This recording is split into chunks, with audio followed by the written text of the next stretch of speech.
The Valorian Empire had conquered 47 star systems in less than a century. Their warships, massive constructs of dark metal and plasma weaponry, had reduced entire civilizations to ash. When their scouts detected the blue-green world orbiting a yellow star in the outer spiral arm, they saw nothing more than another primitive species ripe for subjugation. Commander Zexthor stood on the bridge of the flagship Eternal Dominion, his 6 eyes gleaming with anticipation. The holographic display showed Earth in all its vulnerable beauty, a world rich in resources, teeming with life, and defended by nothing more than rudimentary chemical rockets. "Commander?"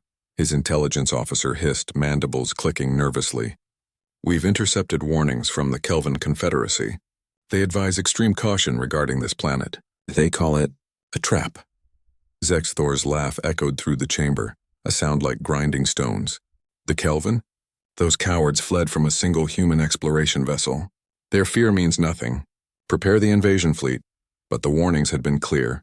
3 cycles ago, the Kelvin had attempted to establish a mining operation on Mars, humanity's neighboring planet. It should have been simple. The humans had barely touched their own moon. Instead, within 6 solar rotations, Earth had mobilized. The Kelvin watched in horror as the humans, these supposedly primitive creatures, adapted their technology at an impossible rate. They weaponized mining equipment, turned civilian spacecraft into ramships, and fought with a ferocity that defied all tactical logic. The Kelvin commander had sent one message before retreating. "They don't fight to win. They fight as if losing is literally impossible. Recommend avoidance." Zexthor dismissed it all. The Valorian Empire did not avoid. They conquered. On Earth, in a bunker deep beneath the Swiss Alps, Ana Martinez stared at the tactical display with calm intensity. As the commanding officer of the unified Earth defense, she had prepared for this moment for 3 years, ever since the Kelvin incident had revealed humanity's place in a hostile galaxy. "Ma'am, we're detecting multiple gravitational anomalies," Leo Chen reported from the sensor station, his fingers dancing across the holographic interface. The young officer had been with her since the beginning, his tactical mind instrumental in developing their defense strategy. 47 capital ships, 300 support vessels. They're taking formation at lunar orbit. "Textbook Valorian intimidation tactics," Anna said, her voice steady. "They want us to see them, to fear them, to surrender." She allowed herself a thin smile. "Leo, initiate protocol Prometheus." "Yes, ma'am." Leo's hands moved with practiced precision. Across the planet, systems that had been dormant roared to life. The Valorians had made their first mistake. They assumed human civilization was confined to Earth's surface. They couldn't have known that humanity, once aware of the galactic community, had transformed their entire world into a fortress in less than 3 years. The moon wasn't just a barren rock anymore, it was a weapons platform. The asteroid belt had been seeded with automated defense drones. And Earth itself had become something unprecedented in galactic history, a planetary dreadnought. "Broadcasting their surrender demand now," Leo announced. The translation came through, pompous, absolute, demanding immediate capitulation or facing extinction. Anna picked up the comm. "This is Commander Ana Martinez of United Earth Defense to Valorian Fleet. You have entered sovereign human space without authorization. You have 30 seconds to reverse course or you will be fired upon." On the Eternal Dominion, Zexthor's laughter returned. 30 seconds? These primitives think... He never finished the sentence. The moon opened fire first. What the Valorians had dismissed as a natural satellite revealed itself to be humanity's greatest engineering achievement. Railgun emplacements, hidden in artificial craters, launched tungsten rods at relativistic speeds. The Valorian shields, designed to deflect energy weapons, were useless against kinetic projectiles traveling at 0.9% the speed of light. 3 capital ships simply ceased to exist, torn apart before their sensors could even register the attack. "Evasive maneuvers," Zexthor screamed, but humanity had learned from every species they'd encountered. The asteroid belt drones activated, filling local space with a deadly web of projectiles and mines. Valorian ships attempting to scatter flew directly into the trap. Leo's screen filled with data.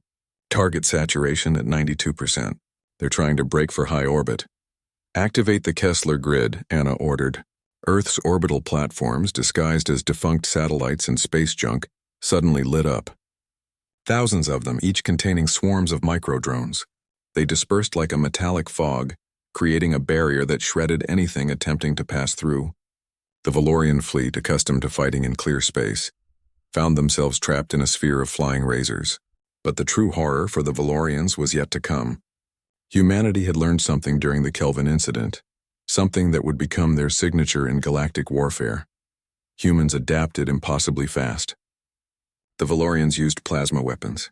Within hours of the first exchange, human ships were generating magnetic fields to deflect plasma. The Valorians deployed their elite boarding drones. Humanity countered with electromagnetic pulse grenades that fried their circuits. Every tactic the Valorians employed, every weapon they'd perfected over centuries was analyzed, countered, and turned against them within hours. "They're learning from us in real time," the Valorian tactical officer screamed. "It's impossible. No species can adapt this quickly." Zexthor watched his fleet disintegrate. 20 capital ships destroyed, hundreds of support craft disabled or captured. And the human ships, those small, agile vessels that should have been easy prey, were tearing through his formations like predators among prey. "Sir, we're receiving a transmission from the human commander," his communications officer said, voice trembling. Anna's face appeared on the view screen. Behind her, Leo was coordinating the final stages of the assault with cold efficiency. "Commander Zexthor," she said, and the fact that she knew his name sent chills through his exoskeleton. "The Kelvin warned you. They told you we were a trap. Do you understand why now?"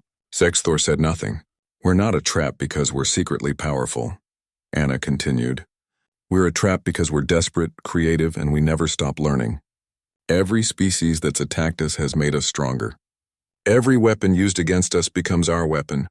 Every tactic you employ gets analyzed and countered." She leaned forward. "You came here expecting primitives. You found persistence wearing a human face.